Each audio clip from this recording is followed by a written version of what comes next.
Hello, ma'am. Good morning. Thank you for joining us today as our esteemed chief guest. It is both a pleasure and honor for all of us to have you here. I am Yazo Mihu of Class 10 and I'll be leading this interview. Ma'am, for your first question, what exactly inspired you to become an IAS officer? With there being so many other professions like a doctor, an engineer, a teacher, etc., why in particular did you join the IAS profession? Thank you for making me part of your celebration today. And to answer your question, see, I'm an engineer by my educational qualification. I did BTech in textile technology from IIT Delhi, and thereafter I chose to write the civil service exam. The main reason was the vast, canvas this service provides me to make a difference in the life of other people and as well as myself. So every day is full of satisfactions, every day there's a new challenge, and I don't think any other service in our country would be providing me with that. So that was the main thing, which helped me drive my energy towards clearing this exam. Thank you. Thank you, ma'am. That was really inspiring. And now for my next question. As you were aspiring to become an IAS officer, what were the challenges, difficulties, and obstacles that you faced, and how did you overcome all of this? uh, as far as challenges and obstacles are considered, it is same almost for all the exams. You need to be consistent, you need to be hardworking and self motivated, because there's no one else which can, who can motivate you to clear any kind of exam which you would want to clear. So the obstacle which I faced was, keep myself motivated all through the preparation, because you are sitting in a room and preparing for this exam with lot of uncertainties. And especially when your friends, your peer group, they are already they have started earning, they have been going out, you sacrifice a lot of things, you sacrifice a lot of social events to become to reach here, and then you have a lot of other challenges such as getting the correct study material, keeping focused. So for me, I chose to be very very attentive and focused, and I chose that nothing could distract me. Like I was telling while I was addressing that I did not use mobile phones etc during my preparations. I used to switch off the mobile phone and prepare. So that is what I want to tell you, that there would be many obstacles, and obstacles are some they are same and some they are different depending on the financial availability, financial resources availability with your parents, yourself. Your obstacles could be anything, but for me, luckily my parents had supported me financially to uh, you know prepare for this exam. So my only focus was to just study. So that is what I would want to say, that minimize the distractions, that would really help. Thank you. Thank you, ma'am. I'm sure it will serve as an example to all the other students. And now for my last question. Ma'am, after serving for 2 years as the highest authority in district administration in Lower Dewang Valley district, would you please share an incident that had a big impact on your life? uh there I could not, I don't remember a single incident, but yes, it has been a very enriching experience for me. And the most I would say difficult phase, or I would say challenging, would be the elections, because personally I was blessed with a child last year. So handling both of them together, because both of them are kind of once in a lifetime opportunities, raising a child, a very small child, and then conducting the parliamentary and assembly elections which happened in April this year, would be the experience I would take back from here. Thank you. Thank you, ma'am, for your precious time.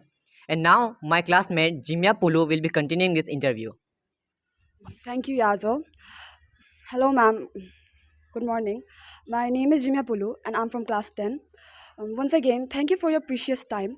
So, my first question to you is, when you were first here appointed as a deputy commissioner, you might have come up with a lot of innovative ideas and plans. So, how many of those innovative ideas and plans were successful in implementing? Being an IS officer, being the deputy commissioner, every day, like I said, is full of challenges. Every day is new. But yes, certainly, I wanted to do something in the field of education, in the field of health, and helping the women in the society. And to a large extent, I would say I have been able to, fulfill those dreams of mine which I thought I would be doing in the district. For example, that I wanted to improve the class 10th board exam result, which was a very small this thing, but then we were able to improve the results by nearly 30% of the government school. That I would say that has given me a lot of satisfaction. Then helping the women by giving them certain basic things which they were not getting from others. For example, setting up a small factory unit, they were facing certain problems, so I was of help to them. So that gave me a lot of satisfaction. In the health sector, I feel mother and child is health is the most important thing, because the health of a mother is very very critical for the whole family. So I thought, why not provide them with certain you know information that what all can be done for them by the government. So I played a very I played a small role in educating the women. So all these things have helped me, you know uh, make my dreams a reality. And apart from it, I also wanted to see Rowing as a very clean city. So I thought of engaging rural the youth of our district, and that initiative is also taken up very beautifully in our district. So all these were there, and apart from this, daily we get new ideas and we try to fulfill them, interacting with a lot of people. There are lot many things to be done, and would be really happy if some of you could take it forward and help the district administration also. Thank you. Thank you so much, ma'am. That sounds really wonderful. So, my next question to you is I'm sure that you might have been invited in many educational institutions in our Roing locality. So, what are your observations and suggestions to improve education here in Divine Word School? See, I think your school is doing a really good job, and I was really happy to see that almost uh, uh, the dances from across the country were represented in your cultural program. So that is one thing I am really proud of, because being from the North India, like all of you, feel really happy to see me wearing local dresses. So I felt really happy to see cultural programs from the north part of our country, and that was very encouraging. Regarding the educational scenario, I would only suggest few things, that we have to inculcate the feeling of learning, the scientific temper. I think if that is done, a student can reach anywhere the student wants to, because that is most important. And a general feeling of content, and the teachers are really important a role to play in that particular thing. So if those two things are met, the students will be really performing good in life in general, not in particular about the education. But yes, thank you. Miss, thank you for your kind advice. So, my last question to you is today, as our nation celebrates Children's Day, what message would you like to give to the students around the nation and particularly to the students of Divine Word School? I have already, like in my address, I just told the students, the most important advice would be to always respect your parents and your teachers. The competition should not generate a feeling of jealousy amongst the students. And yes, keep smiling at the end of the day.